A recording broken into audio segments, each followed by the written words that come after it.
Praise the lord. Praise the lord. ప్రభు అయిన యేసు క్రీస్తు ప్రశస్త నామములో ಕರ್ತನಾದ ಯೇಸು ಕ್ರಿಸ್ತನ ಪ್ರಶಸ್ತ ನಾಮದಲ್ಲಿ అందరికీ హోసనా మినిస్ట్రీస్ తరపున ನಿಮ್ಮೆಲ್ಲರಿಗೂ ಹೋಸನ ಮಿನಿಸ್ಟ್ರೀಸ್ ವತಿಯಿಂದ హృదయపూర్వకమైన వందనాలు తెలియపరుస్తూ ఉన్నాను. ಹೃದಯಪೂರ್ವಕವಾದ ವಂದನೆಗಳನ್ನು ಸಲ್ಲಿಸುತ್ತಾ ಇದ್ದೇನೆ. ప్రభు మిమ్మల్ని ఆశీర్వదించి దీవించునుగాక. ಕರ್ತನು ನಿಮ್ಮೆಲ್ಲರನ್ನು ಆಶೀರ್ವದಿಸಲಿ. ప్రభు మనకు అనుగ్రహించిన శ్రేష్టమైన ఈ దినాన్ని బట్టి మన ప్రభుకి ఎంతైనా కృతజ్ఞులమై నిలవాలి. ಕರ್ತನು ನಮಗಾಗಿ ಅನುಗ್ರಹಿಸಿರುವ ಶ್ರೇಷ್ಠವಾದ ದಿನಕ್ಕಾಗಿ ನಾವು ಕೃತಜ್ಞತೆ ಉಳ್ಳವರಾಗಿ ನಿಲ್ಲಬೇಕು. మనకంటే బలము ధనము కలిగిన జనము, ನಮಗಿಂತ ಬಲ ಹಾಗೂ ಹಣವುಳ್ಳ ಜನರು ఎందరో ఈ లోకాన్ని విడిచిపెట్టి వెళ్ళిపోయారు. ಎಷ್ಟೋ ಜನ ಈ ಲೋಕವನ್ನು ಬಿಟ್ಟು ಹೋಗಿದ್ದಾರೆ.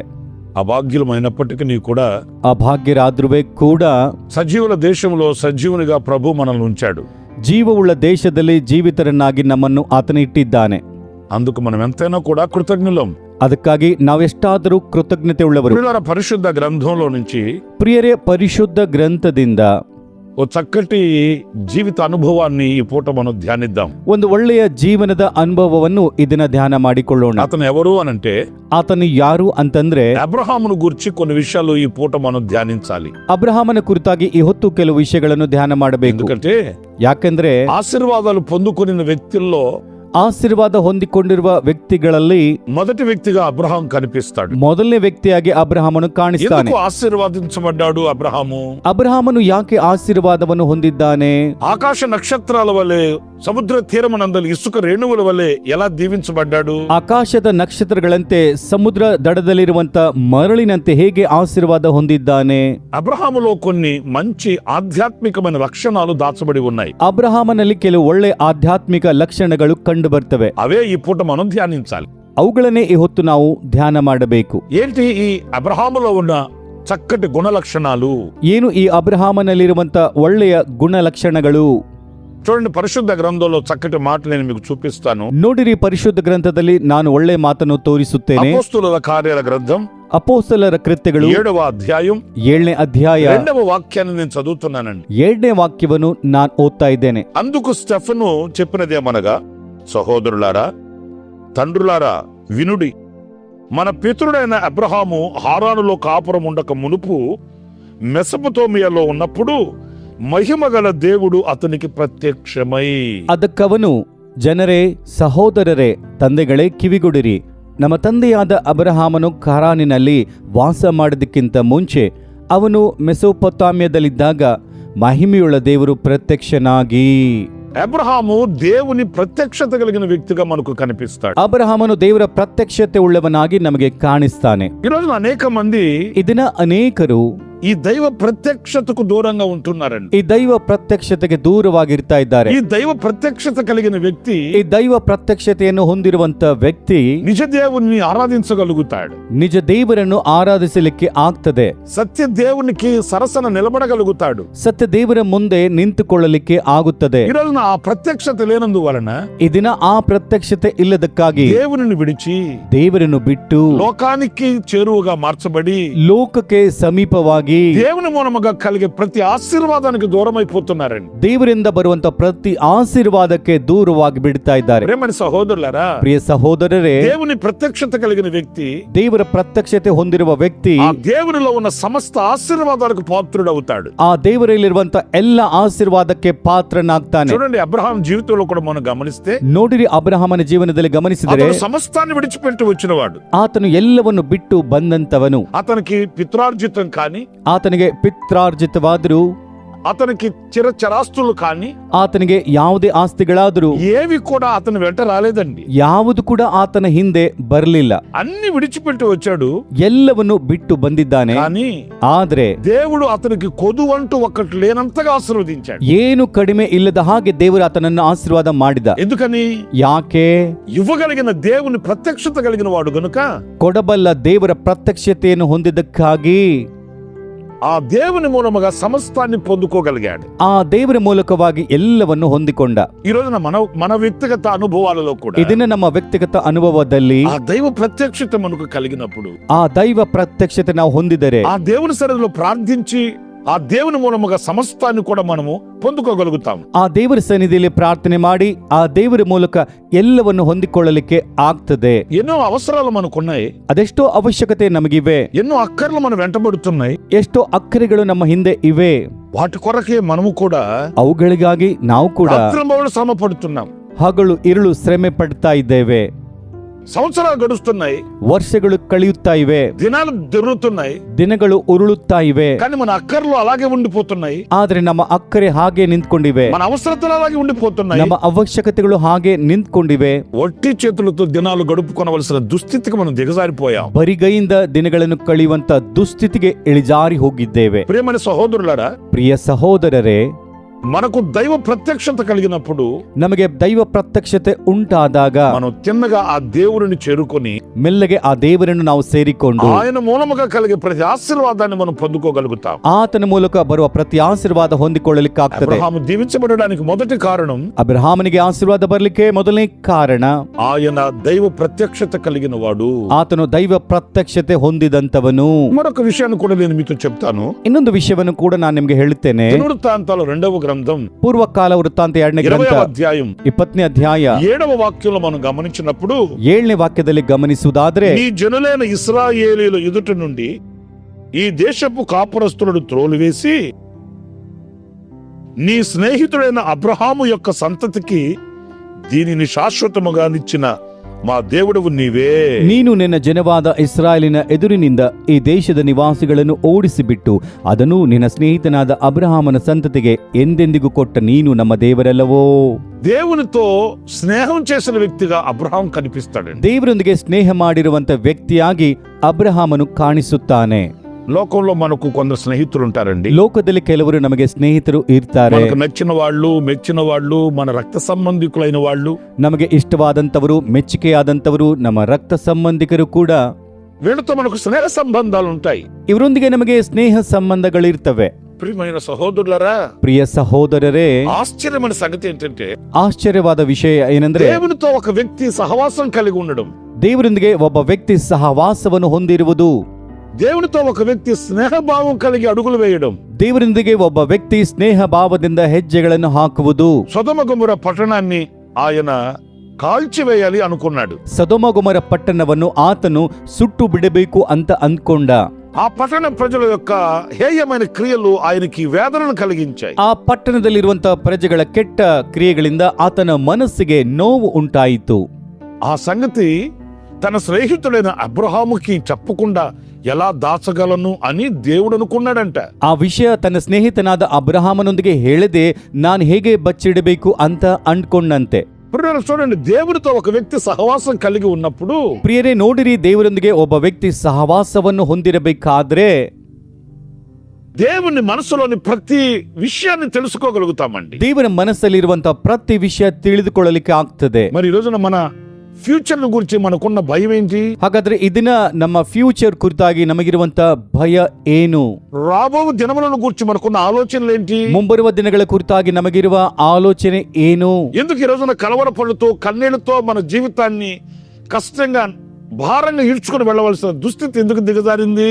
ಯಾಕೆ ಈ ದಿನಗಳಲ್ಲಿ ಕಳವಳಗೊಳ್ಳುತ್ತಾ ಕಣ್ಣೀರುಗಳ ಮಧ್ಯದಲ್ಲಿ ಭಾರವಾಗಿ ನಮ್ಮ ಜೀವನವನ್ನು ಸಾಗಿಸುವಂತ ದುಸ್ಥಿತಿಗೆ ಬಂದಿದೆ? మనకు దేవుని మనసు తెలియక, ದೇವರ ಮನಸ್ಸು ನಮಗೆ ಗೊತ್ತಾಗದೆ, మనకు దేవుని సంకల్పం తెలియక, ದೇವರ ಸಂಕಲ್ಪ ಗೊತ್ತಾಗದೆ, దేవుని ఉద్దేశం ఏంటో మనకు తెలియక, ದೇವರ ಉದ್ದೇಶ ಏನೆಂಬುದಾಗಿ ಗೊತ್ತಾಗದೆ. పురాణ ఎవరికి దేవుని ఉద్దేశాలు తెలుస్తాయి? ಪ್ರಿಯರೇ, ಯಾರಿಗೆ ದೇವರ ಉದ್ದೇಶಗಳು ಗೊತ್ತಾಗ್ತವೆ? ఆయనతో స్నేహం చేసిన వానికి తెలుస్తాయి. ಆತನೊಂದಿಗೆ ಸ್ನೇಹ ಮಾಡಿದಂತವರಿಗೆ ಗೊತ್ತಾಗ್ತದೆ. మనుషులతో స్నేహం చేసిన వారికి కాదండి. ಮನುಷ್ಯರೊಂದಿಗೆ ಸ್ನೇಹ ಮಾಡುವಂತವರಿಗೆ ಗೊತ್ತಾಗಲ್ಲ. కొందరికి అధికారులు స్నేహితులు ఉంటారు, ಕೆಲವರಿಗೆ ಅಧಿಕಾರಿಗಳು ಸ್ನೇಹಿತರಾಗಿರ್ತಾರೆ, కొందరికి బలవంతులు స్నేహితులు ఉంటారు, ಕೆಲವರಿಗೆ ಬಲವಂತರಾದ ಸ್ನೇಹಿತರಿರ್ತಾರೆ, కొందరికి ఆసాములు భూసాములు స్నేహితులై ఉంటారండి. ಕೆಲವರಿಗೆ ದೊಡ್ಡವರು ಹಾಗೂ ಭೂಸ್ವಾಮಿಗಳು ಸ್ನೇಹಿತರಾಗಿ ಇರ್ತಾರೆ. కానీ మనకు ఏ మాత్రం ప్రయోజనకరంగా ఉంటుంది మీరు ఆలోచించి చూడండి. ನಮಗೆ ಎಷ್ಟರವರೆಗೆ ಪ್ರಯೋಜನವಾಗಿರ್ತದೆ ಎಂಬುದಾಗಿ ಆಲೋಚನೆ ಮಾಡಿ ನೋಡ್ರಿ. తద్వారా మనకు కలిగే ఆశీర్వాదం ఏంటో మీరు ఆలోచించి చూడండి. ಅದರಿಂದ ಬರುವ ಆಶೀರ್ವಾದ ಏನೆಂಬುದಾಗಿ ನೀವು ಆಲೋಚನೆ ಮಾಡಿ ನೋಡ್ರಿ. అబ్రహాము దేవునితో స్నేహం చేశాడు. ಅಬ್ರಹಾಮನು ದೇವರೊಂದಿಗೆ ಸ್ನೇಹ ಮಾಡಿದ್ದಾನೆ. వారిద్దరూ స్నేహభావంతో అడుగులు వేశారు. ಅವರಿಬ್ಬರು ಸ್ನೇಹ ಭಾವನೆಯಿಂದ ಹೆಜ್ಜೆಗಳನ್ನು ಹಾಕ್ತಾ ಇದ್ದಾರೆ. అబ్రహాముకి ఏ లోటు లేకుండా దేవుడు చూసుకున్నాడు. ಯಾವ ಕೊರತೆ ಅಬ್ರಹಾಮನಿಗೆ ಬರದಂತೆ ದೇವರು ನೋಡ್ಕೊಂಡ್ರು. ప్రతి విషయాన్ని అబ్రహాముకు వివరిస్తూ వచ్చాడు. ಪ್ರತಿ ವಿಷಯವನ್ನು ಅಬ್ರಹಾಮನೊಂದಿಗೆ ವಿವರಿಸುತ್ತಾ ಬಂದರು. అబ్రహాం జీవితంలో మనం ఆశ్చర్యపడే ఆశీర్వాదాన్ని దేవుడు అతనికి అనుగ్రహించి ఘనపరిచాడు. ಅಬ್ರಹಾಮನ ಜೀವನದಲ್ಲಿ ಆಶ್ಚರ್ಯಪಡುವಂತ ಆಶೀರ್ವಾದವನ್ನು ಕೊಟ್ಟು ದೇವರು ಆತನನ್ನು ಘನಪಡಿಸಿದರು. మరి ఈ రోజున మీ స్నేహితులు ఎవరు? ಹಾಗಾದ್ರೆ ಈ ದಿನ ನಿಮ್ಮ ಸ್ನೇಹಿತರು ಯಾರು? దేవునితో సహవాసం కలిగి స్నేహభావం కలిగి నడుస్తున్నారా? ದೇವರೊಂದಿಗೆ ಸಹವಾಸವನ್ನು ಹೊಂದಿ ಸ್ನೇಹ ಭಾವನೆಯಿಂದ ನಡೀತಾ ಇದ್ದೀರಾ? లేక లోకస్తులతో లోక సంబంధమైన ఘనులైన బలమైన వాడితో స్నేహభావం కలిగి నడుస్తున్నారా? ಅಥವಾ ಲೋಕದಲ್ಲಿ ಇರುವಂತವರೊಂದಿಗೆ ಘನರಾದಂತವರು ಬಲವುಳ್ಳವರೊಂದಿಗೆ ಸ್ನೇಹ ಭಾವನೆಯಿಂದ ನೀವು ನಡೆದುಕೊಳ್ತಾ ಇದ್ದೀರಾ? అబ్రహాము దేవునితో స్నేహం చేసినట్లుగా మనం దేవునితో స్నేహం కలిగిన వారిమే అయితే, ಅಬ್ರಹಾಮನು ದೇವರೊಂದಿಗೆ ಸ್ನೇಹ ಮಾಡಿರುವ ಹಾಗೆ ನಾವು ಕೂಡ ದೇವರೊಂದಿಗೆ ಸ್ನೇಹ ಭಾವನೆಯಿಂದ ಇರುವುದಾದರೆ అబ్రహాము పొందిన ఆశీర్వాదాలలో మనం కూడా పాలిభాగస్తులు కాగలుగుతాం. అబ్రహాము ఆశీర్వదించబడినట్లుగా మనం కూడా ఆశీర్వదించబడగలుగుతాం. ಅಬ್ರಹಾಮನು ಹೊಂದಿರುವಂತ ಆಶೀರ್ವಾದಗಳಲ್ಲಿ ನಾವು ಕೂಡ ಪಾಲುಗಾರರಾಗಬಹುದು. ಅಬ್ರಹಾಮನು ಹೊಂದಿರುವ ಆಶೀರ್ವಾದದ ಹಾಗೆ ನಾವು ಕೂಡ ಆಶೀರ್ವಾದ ಹೊಂದಲಿಕ್ಕೆ ಆಗ್ತದೆ. మరొక విషయాన్ని నేను పరిశుద్ధ గ్రంథంలోంచి మీకు చూపిస్తాను. ಇನ್ನೊಂದು ವಿಷಯವನ್ನು ಪರಿಶುದ್ಧ ಗ್ರಂಥದಿಂದ ನಾನು ನಿಮಗೆ ತೋರಿಸ್ತೇನೆ. గలతీ పత్రిక 3వ అధ్యాయం 6వ వాక్యం చూసినప్పుడు, ಗಲ್ಯಾತದವರಿಗೆ ಬರೆದಿರುವ ಪತ್ರಿಕೆ 3ನೇ ಅಧ್ಯಾಯ 6ನೇ ವಚನವನ್ನು ನೋಡುವುದಾದರೆ, అబ్రహాము దేవునిని నమ్మెను, అది అతనికి నీతిగా ఎంచబడెను. ಅಬ್ರಹಾಮನು ಸಹ ದೇವರನ್ನು ನಂಬಿದನು, ಆ ನಂಬಿಕೆಯು ಅವನಿಗೆ ನೀತಿ ಎಂದು ಎಣಿಸಲ್ಪಟ್ಟಿತು. ఇప్పుడు ఈ వాక్య భాగంలో మనం గమనించినప్పుడు, ಪ್ರಿಯರೇ, ಈ ವಾಕ್ಯ ಭಾಗದಲ್ಲಿ ಗಮನಿಸುವುದಾದರೆ అబ్రహాము దేవునిని నమ్మాడు. ಅಬ್ರಹಾಮನು ದೇವರನ್ನು ನಂಬಿದ್ದಾನೆ. మరలా చెప్తున్నానండి ఈ వాక్యాన్ని. ಈ ವಾಕ್ಯವನ್ನು ನಾನು ಮತ್ತೆ ಹೇಳುತ್ತಾ ಇದ್ದೇನೆ. అబ్రహాము దేవునిని నమ్మాను. ಅಬ್ರಹಾಮನು ದೇವರನ್ನು ನಂಬಿದ್ದಾನೆ. అబ్రహాము మనుషులను నమ్మినవాడు కాదండి. ಅಬ್ರಹಾಮನು ಮನುಷ್ಯರನ್ನು ನಂಬಿದಂತವನಲ್ಲ. అబ్రహాము దృష్టి మనుషుల మీద లేదండి. ಅಬ್ರಹಾಮನ ದೃಷ್ಟಿ ಮನುಷ್ಯನ ಮೇಲೆ ಇಲ್ಲ. అబ్రహాము యొక్క ఆశలు మనుషుల మీద లేవండి. ಅಬ್ರಹಾಮನ ಆಸೆಗಳು ಮನುಷ್ಯನ ಮೇಲೆ ಇಲ್ಲ. అతనిని పిలిచిన దేవుడు, ಆತನನ್ನು ಕರೆದಿರುವ ದೇವರು, అతనిని ఆశీర్వదించిన దేవుడు, ಆತನನ್ನು ಆಶೀರ್ವಾದ ಮಾಡಿದ ದೇವರು, అతనితో స్నేహం చేసిన దేవుడు, ಆತನೊಂದಿಗೆ ಸ್ನೇಹ ಮಾಡಿರುವ ದೇವರು, అతనితో అడుగులు వేయగలిగిన శక్తి కలిగిన దేవునిని నమ్మాడండి. ಆತನೊಂದಿಗೆ ಹೆಜ್ಜೆ ಹಾಕುವಂತ ಶಕ್ತಿ ಉಳ್ಳ ದೇವರನ್ನು ಆತನು ನಂಬಿದ್ದಾನೆ. ఒక్క మాట నేను మిమ్మల్ని అడుగుతున్నాను. ಪ್ರಿಯರೇ, ನಾನೊಂದು ಮಾತು ನಿಮ್ಮನ್ನು ಕೇಳ್ತೇನೆ. మనుషుల్ని నమ్మినంతగా దేవునిని మనం నమ్మగలుగుతున్నామా? ಮನುಷ್ಯರನ್ನು ನಂಬುವಷ್ಟು ನಾವು ದೇವರನ್ನು ನಂಬ್ತಾ ಇದ್ದೇವಾ? ఒక డాక్టర్ గారి దగ్గరికి వెళితే ಒಬ್ಬ ಡಾಕ್ಟರ್ ಹತ್ರಕ್ಕೆ ಹೋದ್ರೆ ఆయన చెప్పినవి అలాగే నెరవేరుస్తాం. ಆತನು ಹೇಳಿದ್ದನ್ನೆಲ್ಲ ನಾವು ಮಾಡುತ್ತೇವೆ. ఎందుకంటే అతను చెప్పిన విధంగా మనం చేస్తే మనకు స్వస్థత కలుగుతుందని. ಯಾಕೆಂದ್ರೆ ಆತನು ಹೇಳುವ ಹಾಗೆ ನಾವು ಮಾಡಿದ್ರೆ ನಮಗೆ ಸ್ವಸ್ಥತೆ ಆಗ್ತದೆಂದು. ఆ విధంగా మనము దేవుని నమ్మగలుగుతున్నామా? ಆ ವಿಧವಾಗಿ ನಾವು ದೇವರನ್ನು ನಂಬಲಿಕ್ಕೆ ಆಗ್ತಾ ಇದೆಯಾ? బస్ ఎక్కామనుకోండి, ಬಸ್ಸನ್ನು ಹತ್ತಿದ್ರೆ ప్రశాంతంగా నిద్రపోతామండి. ಪ್ರಶಾಂತತೆಯಿಂದ ಮಲಗ್ತೇವೆ. అయ్యో డ్రైవర్ని ఎంత నమ్ముతామో, ಆ ಡ್ರೈವರನ್ನು ನಾವು ಎಷ್ಟು ನಂಬ್ತೇವೋ, తీరానికి తీసుకుని వెళతాడో లేదో కూడా మనకు తెలియదు. ದಡಕ್ಕೆ ಕರೆದುಕೊಂಡು ಹೋಗ್ತಾನೋ ಇಲ್ವೋ ಕೂಡ ನಮಗೆ ಗೊತ್ತಿಲ್ಲ. మంచి అనుభవం కలిగిన వాడో లేదో కూడా మనకు తెలియదు. ಒಳ್ಳೆಯ ಅನುಭವ ಇದೆಯೋ ಇಲ್ವೋ ಕೂಡ ನಮಗೆ ಗೊತ್ತಿಲ್ಲ. కానీ నమ్ముతామండి. ಆದ್ರೆ ನಾವು ನಂಬ್ತೇವೆ. మరి దేవుని అంత కూడా నమ్మలేని పరిస్థితుల్లో మనం ఉన్నామండి. ಆದ್ರೆ ದೇವರನ್ನು ಅಷ್ಟು ಕೂಡ ನಂಬದೇ ಇರುವಂತ ಪರಿಸ್ಥಿತಿಯಲ್ಲಿ ನಾವಿದ್ದೇವೆ. మనకు తెలియని వ్యక్తుల్ని నమ్ముతాము, ನಾವು ಅರಿಯದಂತ ವ್ಯಕ್ತಿಗಳನ್ನು ನಾವು ನಂಬ್ತೇವೆ. మనకు సలహా ఇచ్చే వాళ్ళని నమ్ముతాము, ನಮಗೆ ಸಲಹೆ ಕೊಡುವವರನ್ನು ಕೂಡ ನಾವು ನಂಬ್ತೇವೆ. కానీ సర్వశక్తి కలిగిన దేవుని ఎందుకు నమ్మలేకపోతున్నాము? ಆದ್ರೆ ಸರ್ವಶಕ್ತನಾದ ದೇವರನ್ನು ಯಾಕೆ ನಾವು ನಂಬಲಿಕ್ಕೆ ಆಗ್ತಾ ಇಲ್ಲ? ప్రియమైన సహోదరులారా, ಪ್ರಿಯ ಸಹೋದರರೇ, అబ్రహాము దేవునిని నమ్మాడు. ಅಬ್ರಹಾಮನು ದೇವರನ್ನು ನಂಬಿದ್ದಾನೆ. అబ్రహాము మనసులో ఏ వ్యక్తి లేడండి. ಅಬ್ರಹಾಮನ ಮನಸ್ಸೊಳಗೆ ಯಾವ ವ್ಯಕ್ತಿಯೂ ಕೂಡ ಇಲ್ಲ. దేవునిని అంతగా నమ్మాడు గనుక ಅಷ್ಟಾಗಿ ದೇವರನ್ನು ನಂಬಿದ್ದಕ್ಕಾಗಿಯೇ మీరు ఆలోచించండి. ನೀವು ಆಲೋಚನೆ ಮಾಡ್ರಿ, దేవునిని నమ్మిన వానిని నవ్వుల పాలు చేస్తాడా దేవుడు? ದೇವರನ್ನು ನಂಬಿದಂತವರನ್ನು ನಗೆ ಪಾಲು ದೇವರು ಮಾಡ್ತಾನೇನ್ರಿ? దేవునిని నమ్మిన వారిని కొదువలతో ఉంచుతాడా దేవుడు? ದೇವರನ್ನು ನಂಬಿದಂತವರಿಗೆ ಕೊರತೆಯಿಂದ ಇಡ್ತಾನೇನ್ರಿ ದೇವರು? దేవునిని నమ్ముకున్న వానికి తలవంపులు కలుగు చేస్తాడా దేవుడు? ದೇವರನ್ನು ನಂಬಿದಂತವರಿಗೆ ಏನಾದ್ರೂ ಕಡಿಮೆ ಆಗುವ ಹಾಗೆ ದೇವರು ಮಾಡ್ತಾನೇನ್ರಿ? ప్రియులారా, ಪ್ರಿಯರೇ, ఆయనను నమ్మిన వారిని ಆತನನ್ನು ನಂಬಿದಂತವರಿಗೆ కనపరిచే దేవుడే, ಘನಪಡಿಸುವ ದೇವರಾತನು, హెచ్చించే దేవుడండి, ಹೆಚ್ಚಿಸುವ ದೇವರು, ఉన్నత స్థలానికి తీసుకుని వెళ్లే దేవుడండి, ಉನ್ನತವಾದ ಸ್ಥಳಕ್ಕೆ ಕರೆದುಕೊಂಡು ಹೋಗುವ ದೇವರು, ఆపదలలో నుంచి తప్పించే దేవుడండి. ವಿಪತ್ತಿನಿಂದ ತಪ್ಪಿಸುವಂತ ದೇವರು. పరిశుద్ధ గ్రంథంలో మనం చదువుతాము, ಪರಿಶುದ್ಧ ಗ್ರಂಥದಲ್ಲಿ ನಾವು ಓದ್ತೇವೆ, నీవు నన్ను నమ్ముకున్నావు గనుక ನೀನು ನನ್ನನ್ನು ನಂಬಿದ್ದಕ್ಕಾಗಿ నేను నిన్ను తప్పించదను అని రాయబడి ఉంది. ನಾನು ನಿನ್ನನ್ನು ತಪ್ಪಿಸುವೆನು ಅಂತ ಬರೆದಿದೆ. మరి ఈ రోజు మనం ఎవరిని నమ్ముకుంటున్నాం? ಹಾಗಾದ್ರೆ ಈ ದಿನ ನಾವು ಯಾರನ್ನು ನಂಬ್ತಾ ಇದ್ದೇವೆ? కడుపును పుట్టిన పిల్లలను నమ్ముకుంటాం, ಹೊಟ್ಟೆಯಲ್ಲಿ ಹುಟ್ಟಿರುವ ಮಕ್ಕಳನ್ನು ನಾವು ನಂಬ್ತೇವೆ, మనకున్న ఆస్తిని అంతస్తుల్ని నమ్ముకుంటాం, ನಮಗಿರುವ ಆಸ್ತಿ ಅಂತಸ್ತನ್ನು ನಾವು మన ನಂಬ್ತೇವೆ, భుజాల మీద చేతులేసే స్నేహితులను నమ్ముతాం. ನಮ್ಮ ಭುಜದ ಮೇಲೆ ಕೈಯನ್ನು ಹಾಕುವಂತ ಸ್ನೇಹಿತರನ್ನು ನಾವು మరి ನಂಬ್ತೇವೆ. దేవునిని ఎలా నమ్ముకున్నాము? ಹಾಗಾದ್ರೆ ದೇವರನ್ನು ನಾವು ಹೇಗೆ ನಂಬಿಕೊಂಡಿದ್ದೇವೆ? ఆయననే నమ్ముకున్న వానికి ಆತನನ್ನೇ ನಂಬಿಕೊಂಡು ಇರುವಂತವನಿಗೆ ఆయన ఎన్నడూ దూరాన ఉండేవాడు కాదు. ಆತನು ಎಂದಿಗೂ ದೂರವಾಗಿರುವವನಲ್ಲ. అబ్రహామును దీవించిన దేవుడు ಅಬ್ರಹಾಮನನ್ನು ಆಶೀರ್ವಾದ ಮಾಡಿರುವ ದೇವರು నిశ్చయముగా మనల్ని దీవించుటకు శక్తి గల దేవుడు. ಖಂಡಿತವಾಗಿ ನಮ್ಮನ್ನು ಕೂಡ ಆಶೀರ್ವಾದ ಮಾಡಲಿಕ್ಕೆ ಶಕ್ತನು. నిశ్చయముగా మనల్ని ఆశీర్వదించుటకు నమ్మదగిన దేవుడు ఆయన. ನಮ್ಮನ್ನು ಆಶೀರ್ವಾದ ಮಾಡಲಿಕ್ಕೆ ಆತನು ನಂಬಿಕಸ್ಥನಾಗಿರುವ ದೇವರಾಗಿದ್ದಾನೆ. నిశ్చయముగా మన స్థితిని ఘనపరిచే దేవుడు ఆయన.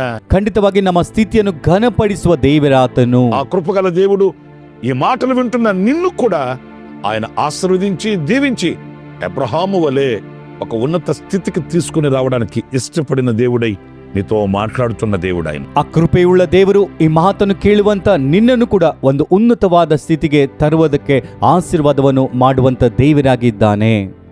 నేను 3 విషయాలు మీతో చెప్తూ వచ్చాను. 3 ವಿಷಯ ನಾನು ನಿಮ್ಮೊಂದಿಗೆ ಹೇಳ್ತಾ ಬಂದಿದ್ದೇನೆ. అబ్రహాము ఆశీర్వదించబడడానికి గల కారణం, ಅಬ್ರಹಾಮನು ಆಶೀರ್ವಾದ ಹೊಂದಲಿಕ್ಕೆ ಕಾರಣಗಳು, అబ్రహాం దైవ ప్రత్యక్షత కలిగిన వాడు. ಅಬ್ರಹಾಮನು ದೈವ ಪ್ರತ್ಯಕ್ಷತೆ ಉಳ್ಳವನು. రెండవది, ಎರಡನೇದು, అబ్రహాము దేవునికి స్నేహితుడు.